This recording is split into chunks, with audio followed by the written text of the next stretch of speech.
Então, a gente vai começar com o laboratório, né, do cálculo de primeiros princípios, e como havia comentado anteriormente, vamos fazer um caso que é uma molécula isolada. Né? Para isso, vou entrar aqui na máquina virtual, né? E vocês podem seguir também no GitHub, né? Então, no laboratório 6, né, eu vou colocar aqui no chat, se alguém quiser ir diretamente para lá. Né? Qual é a ideia? Então, na máquina virtual, né, a gente já criou compilou todos os códigos do QuantExpresso, né, e disponibilizou os vários arquivos que vão ser necessários para estar olhando, né, que seriam necessários para essa prática. Né. Nós que você pode obter esse código de forma gratuita, né, através da homepage do QuantExpresso. Né. Tem um trabalhinho aí que é para compilação, mas que já foi realizado aqui nós montamos isso para vocês, né?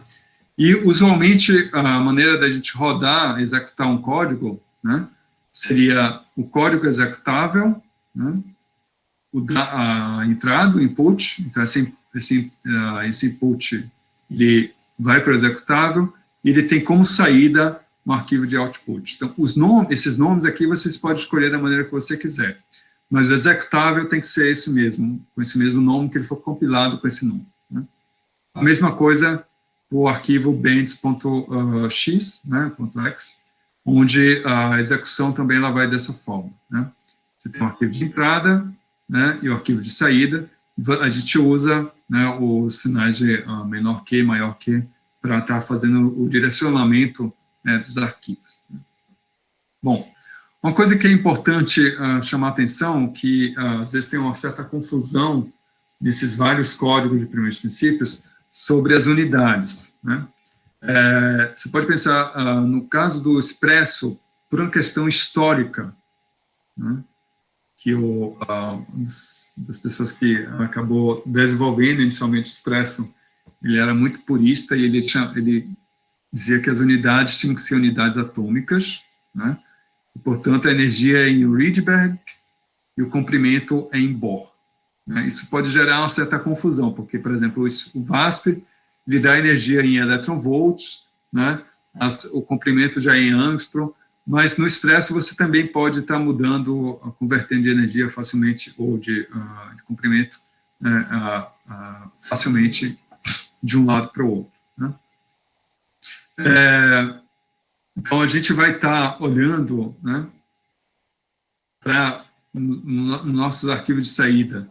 A gente vai estar, por a questão do seu potencial, né, a opção era estar mantendo esse mesmo, a gente vai copiar esse diretório do Lab 6 no home, né, só para uma questão prática mesmo, né, não tem nada, nenhum segredo, a motivação para isso é essencialmente para a gente não ficar mudando a todo momento, né, o caminho do diretório dos potenciais. Né? Essa que é a motivação. Né?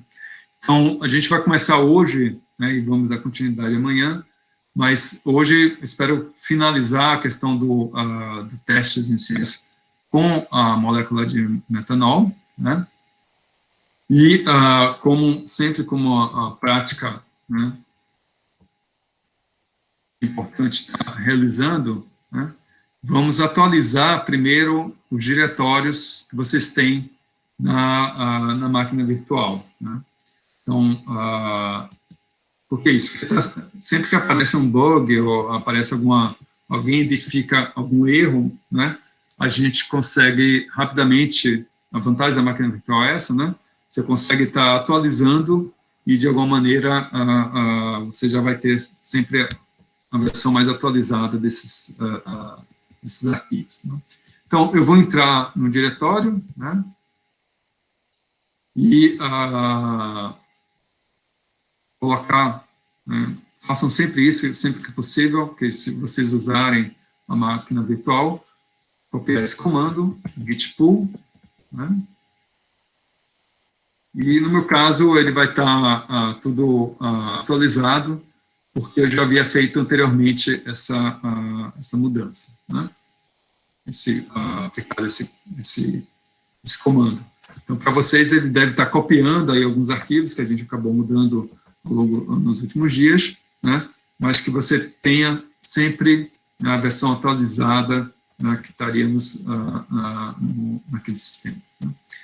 E aí a sugestão aqui na prática, né, é que a gente possa estar copiando todo esse diretório do laboratório 6 para o meu home, né? Então, eu só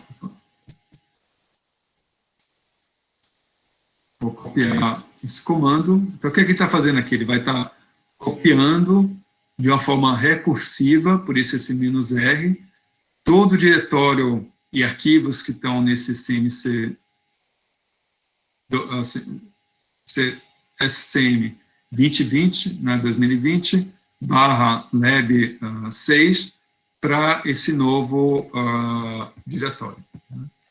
Então, esse "-r" ele serve para isso, para tudo que está lá, os diretórios internos também são copiados.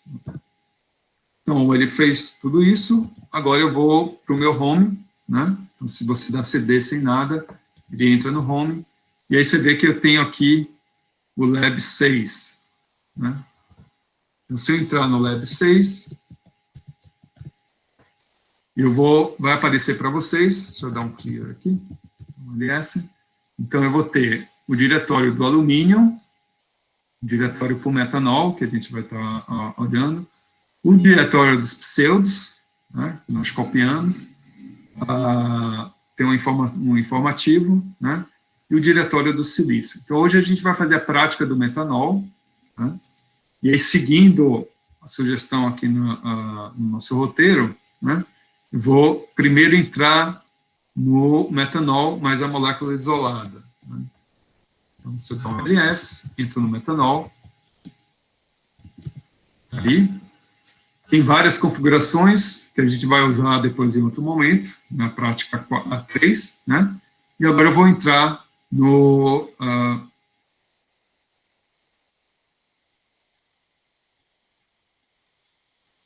Lauro, eu estou olhando sua pergunta aqui, agora eu não entendi a sua questão.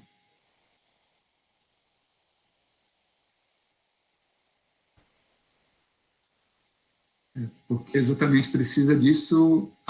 não, é só uma questão prática, já vai ficar claro daqui a pouco, né?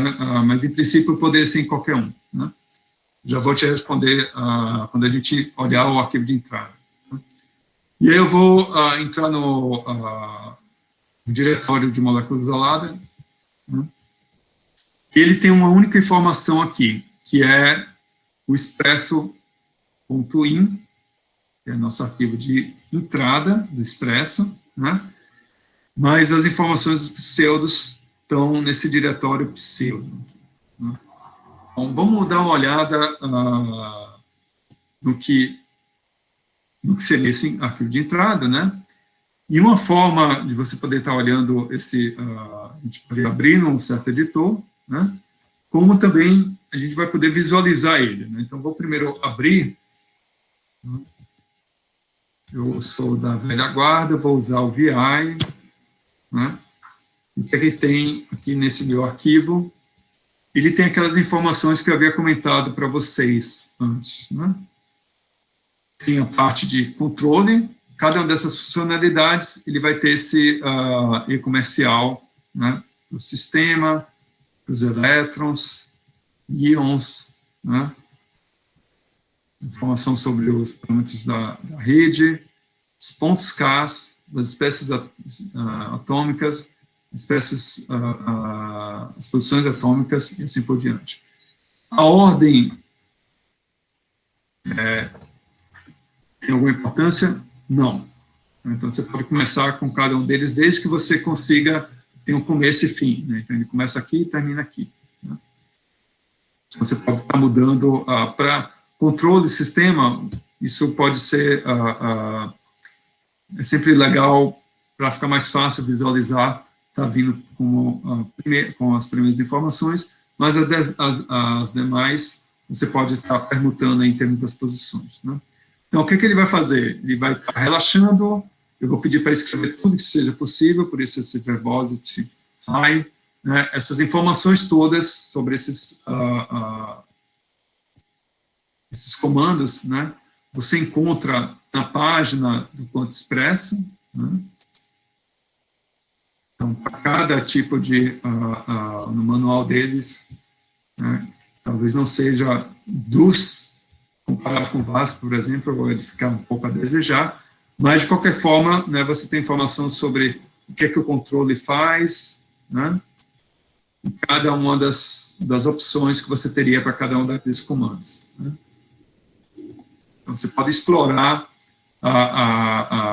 esses comandos, né, olhando para esse tema. Bom, então, a questão do home era por isso aqui, ó.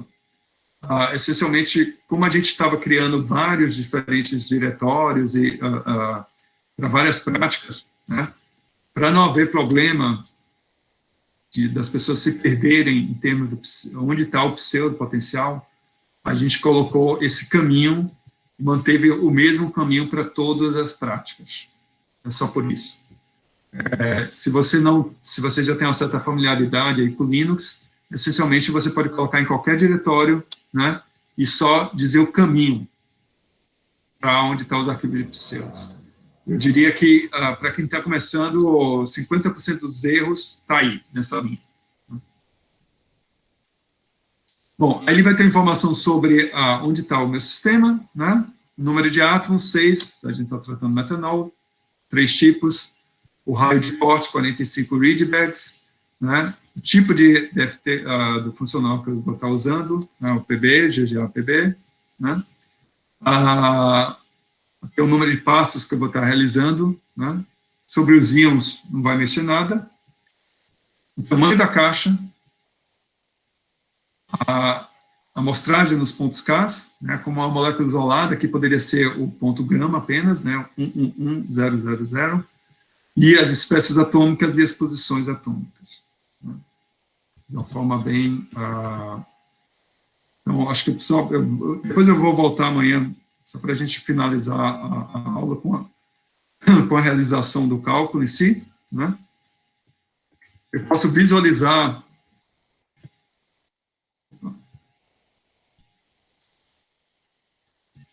Acho que não tem esse...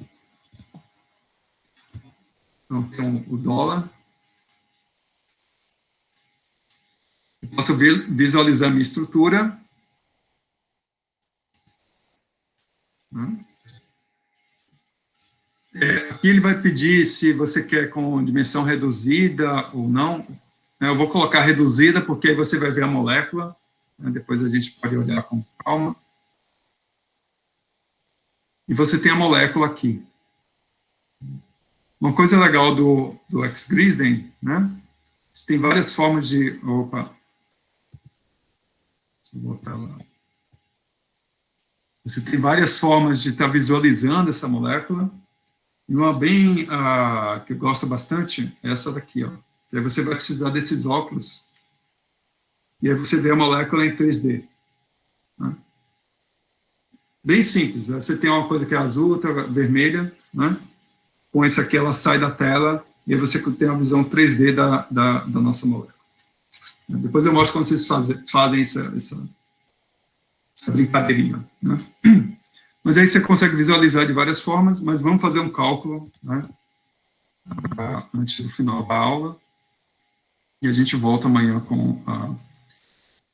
Então, eu tenho o meu arquivo executável, eu estou lá, né, a gente vai estar olhando para o meu... e aqui eu vou liberar, né, que ele está executando.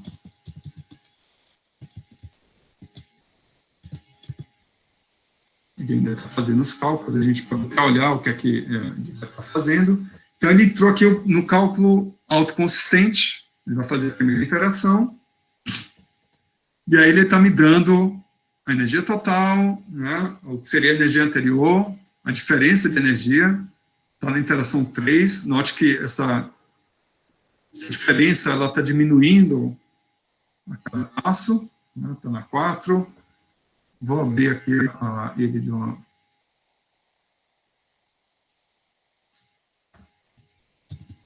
Deixa eu olhar com o VI. Então, o que tem no arquivo de saída, né, do Express?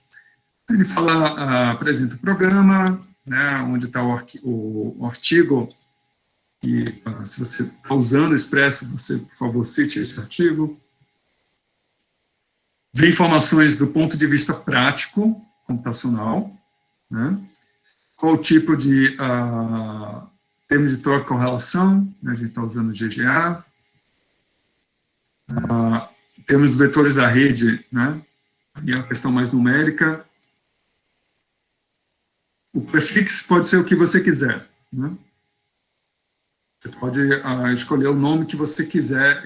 Você vai ver que o nome que a gente escolher, os arquivos das funções de onda vão se chamar aquele nome com uma terminação. Tá, Laura? Então, é bom sempre escolher um nome que, de alguma forma, te remeta, né, a esse... poderia chamar dímero, poderia chamar cálculo, primeiro cálculo, né, e assim por diante. Pode ser qualquer nome. E aí vem as informações sobre a rede Bravais. Como é 0, significa que você não tem nenhuma simetria, né? Quantos átomos eu tenho? São 3 tipos. E aí eu tenho um número de elétrons, né? Nesse caso, esse cálculo já deve ter finalizado, né? Ele já acabou. No meu caso aqui, demorou 2 minutos.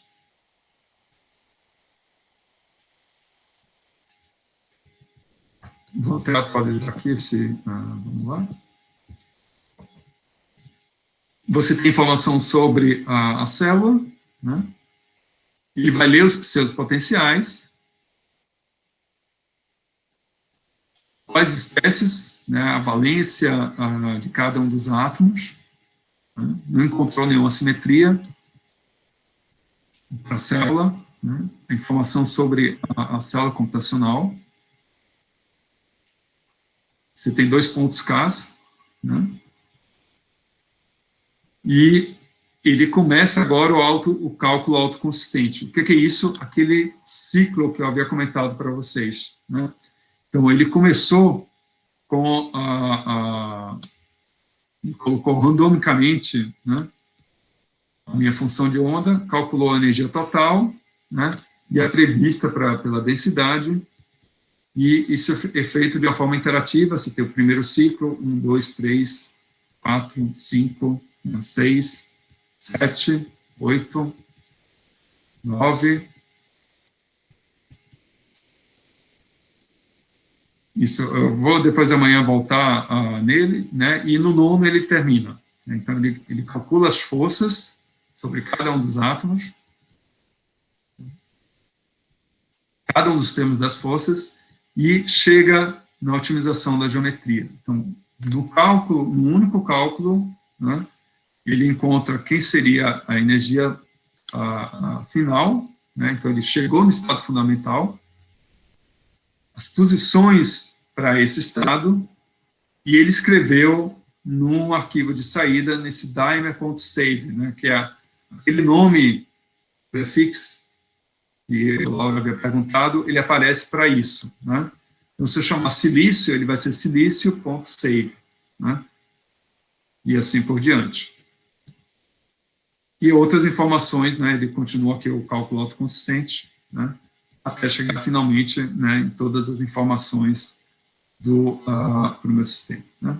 E ele termina e só escreve informações sobre cada uma das rotinas, né, que a gente tem no sistema, né? E é isso. Então, como resultado final, né, o que é que a gente tem? A energia total, e aí só para finalizar, amanhã eu dou continuidade, tá?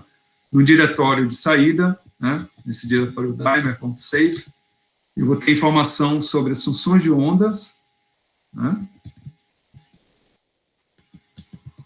para cada ponto K, e as informações sobre os pseudos potenciais utilizados, né, e as energias totais do sistema. Isso tudo está no arquivo de saída, no ponto out. Mas, então, é isso. Esse foi o nosso primeiro cálculo de primeiros princípios, né? Amanhã eu dou continuidade. Se alguém tiver alguma dúvida, fique à vontade de estar perguntando, tá bom?